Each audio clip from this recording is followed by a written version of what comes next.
Hello and welcome to this video, and this video is going to be called 10 rock albums from the 90s I absolutely love.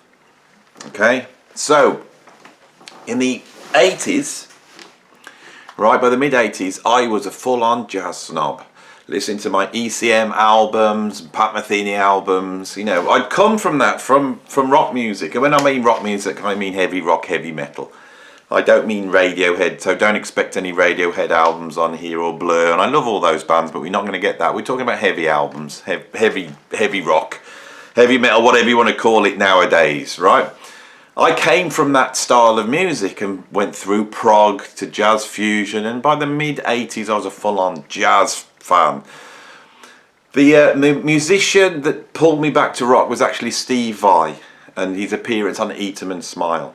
That got me back listening to rock around about 1986.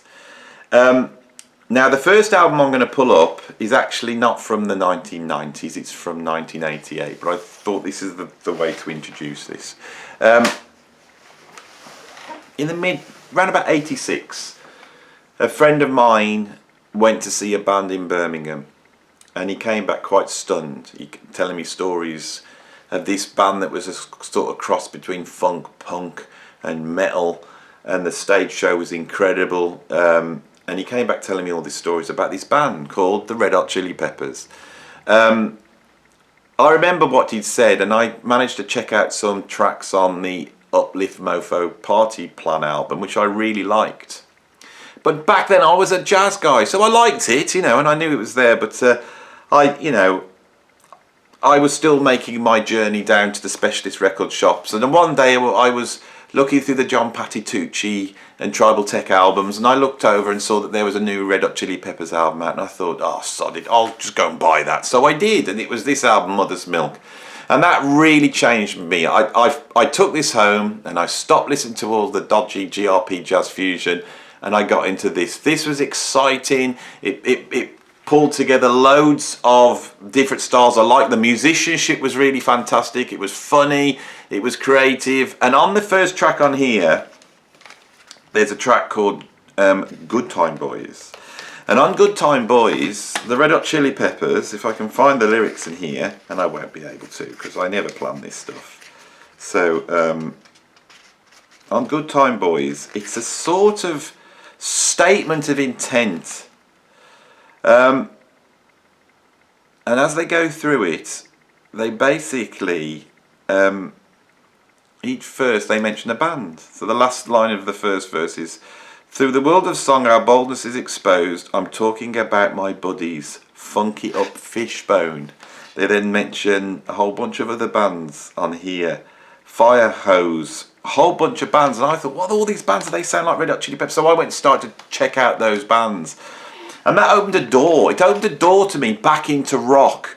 But it wasn't that sort of guitar-based rock that was going on. It was an alternative rock. And this is pre-grunge, okay? I was ready for grunge. I was ready for Nirvana and Soundgarden and Pearl Jam. I haven't covered those because I would like to talk about those separately. And, you know, Chris Cornell, Soundgarden is one of my favourite artists, you know. And I want to talk of those separately. I want to take you on this journey that what I went through. So Red Hot Chili Peppers opened me up to a whole bunch of different rock bands. And initially, it was funk rock, rap metal, or whatever you want to call it. Now, I also was listening to a lot of thrash metal. And around about, when would it be? I suppose it would have been around about 1988, something like that. I went to see Anthrax, and supporting them was a band called Living Colour. And Living Colour seemed to me to be like the Red Hot Chili Peppers. They were mixing funk and rock. An absolutely incredible band, and I saw them supporting Anthrax. They blew Anthrax off the stage. This was like the greatest rock band I'd ever seen live. The albums I pulled out is from 1990, and it's this album, Time's Up. This is an absolute masterpiece. Living Colour, of course, was formed by Vernon Reid, who before that had played avant-garde jazz fusion in Ronald Shannon Jackson's Decoding Society.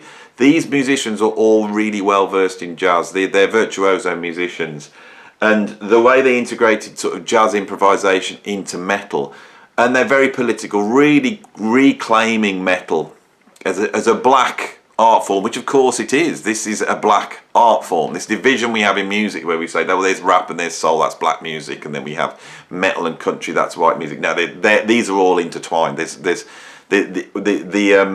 inputs creatively of Afro-American musicians in the 20th century is insurmountable. It's absolutely huge on every single style of music. There's no country music without black musicians in America. Absolutely none. Right? There's no rock and roll. There's no metal. There's no nothing.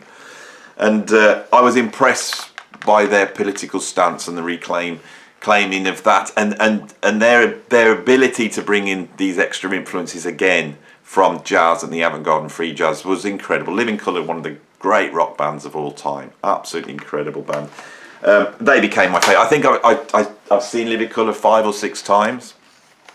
Of course, later on they drafted in from this band the great Doug Wimbish on bass, and here's another band I absolutely loved at this time, Tackhead.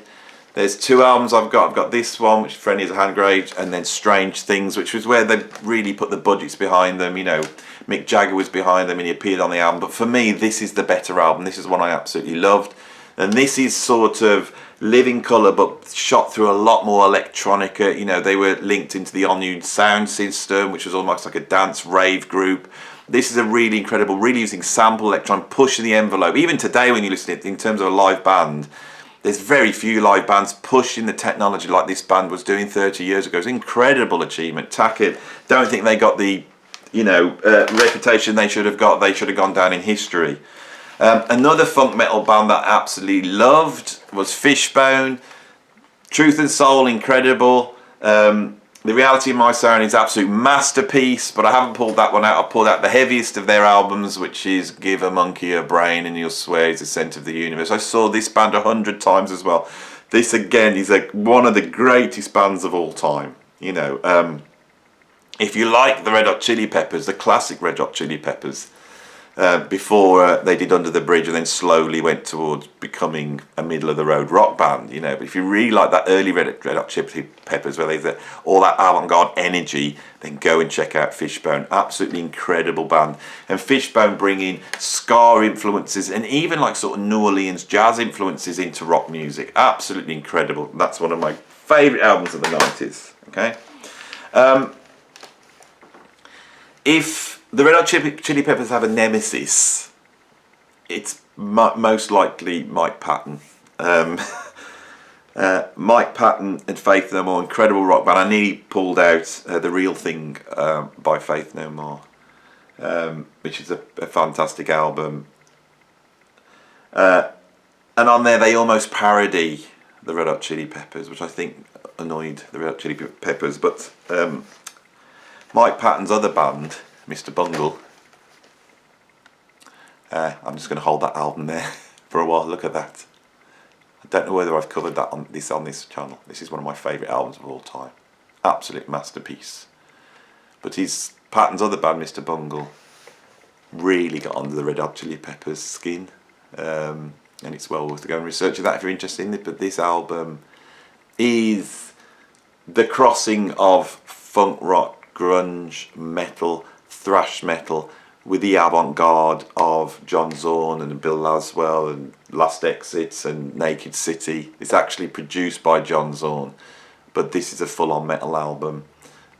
I think this is one of the most important rock albums ever made. It's still a touchstone now. Still, when you talk to metalers and then you really get serious and you really start to dig deep, this album comes up over and over again. It's actually quite accessible and avant-garde at the same time. Unlike this album, I've had to pull out 2 albums by Mr. Bungle. This avant-garde masterpiece. This is almost like avant-garde jazz, but was, this is a rock band coming there. I find Mr. Bungle absolutely astonishing. The way they traverse the styles they do. This is something else. It really is. And this is the bridge from metal and rock to a band like this, Praxis, which I've pulled in. Praxis was a super group put together by Bill Laswell It features Bootsy Collins on bass, Bernie Worrell on keyboards, both from Parliament Funkadelic. We've got Brain, who was originally in the band Limbo Maniacs, and Buckethead, who was the masked, Sean Lane-esque, mysterious guitarist that is still exerting such a huge influence. There he is, looking terrifying. And Laswell just pulls everything together so incredibly on this album. There's a whole bunch of albums after this. If you're a metaler and you want to really explore the limits of metal, go and listen to Sacrificed. That's an incredible album. There's the album Metatron, which is sort of the Bruce Lee end of Praxis. I've got Transmutations Live. And their sort of last album, Profanation, I will be talking about later today with the guys on Sea of Tranquility, so keep an eye out for that. But here, the Praxis, one of the great 90s rock bands. Not for the faint-hearted, you know. And what you get there is sort of avant-garde jazz, thrash metal, funk, and dub. That's what you've got there. I've pulled out 3 albums that I really love, little bit more mainstream, but not that mainstream. This band I'm about to pull up now is a really well-known band. They've sold a lot of records. They're an MTV staple. They had a huge following amongst the rock audience, you know, could play stadiums. And I can't believe it because they're one of the most avant-garde, bizarre bands of all time. And this, of course, Primus. And this is the first album I got by then, Sailing the Seas of Cheese. This is with, what was his name? Is it Herb Alexander on drums? Is my memory right there? Yeah, Tim Herb Alexander on drums, Larry Lalonde on guitar, and of course the genius Les Claypool on bass. Later on, Herb left and he was replaced by Brain for a time from Praxis. Les Claypool, of course, is one of the great innovative bass players, you know, and really sort of built a sort of rock band that was successful around his sort of Captain Beefheart Residence-esque songwriting mixed with a bizarre sort of slap fretless bass style that was completely avant-garde and berserk. This is a really strange band, you know. I've always been a big fan of thrash metal. My favourite thrash metal band was Anthrax, as I mentioned earlier. I liked Megadeth. I like Metallica. Master of Puppets was the album I like best by Metallica. So I came up, you know, with a fondness for thrash metal, and I think I came at it from sort of my free jazz end of the world. One night I was sat up in bed and couldn't get to sleep, and I put the TV on, and this band came out with the opening track off this album, Pantera. Vulgar display of power. I absolutely love this band.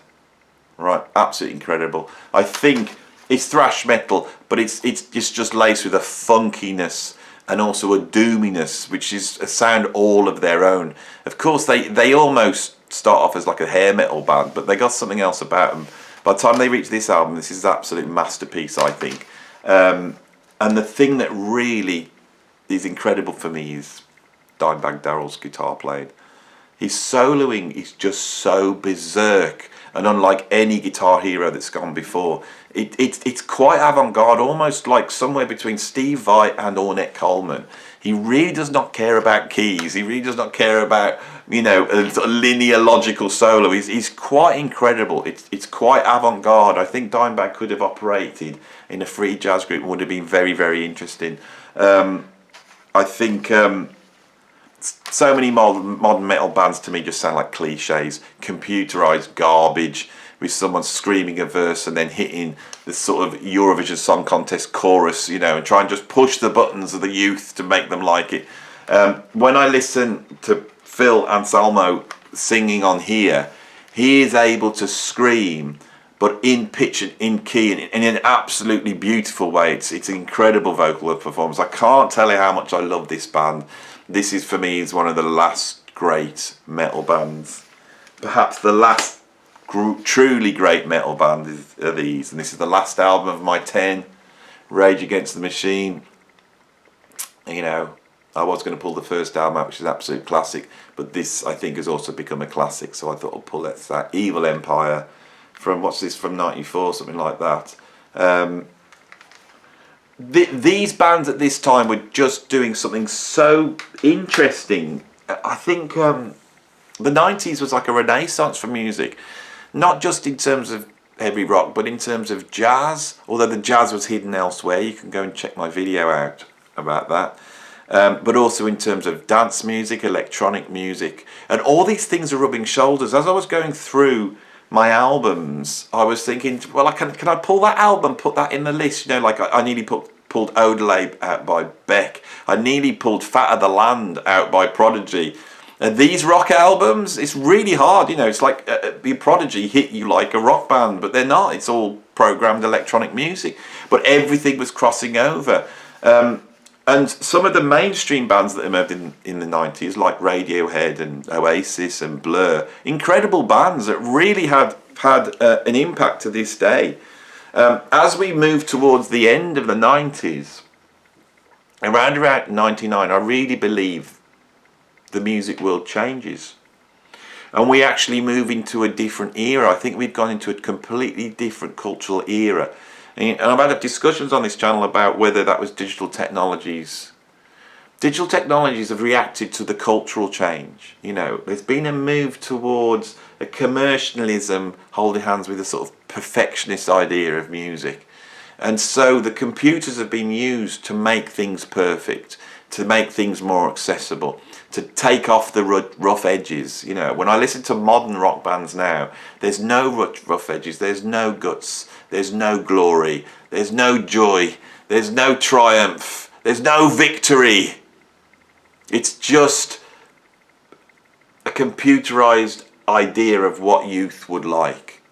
A bit like the way you make pop music. Pop music changed in the 90s. You know, late 90s. In the mid 90s, Radiohead was pop music, Oasis was pop music, Blur was pop music. Then we had those sort of boy bands and girl bands come in, Take That, Spice Girls. And then I really believe that in 99, when Britney Spears brings out Hit Me Baby One More Time, I felt the industry change at that point.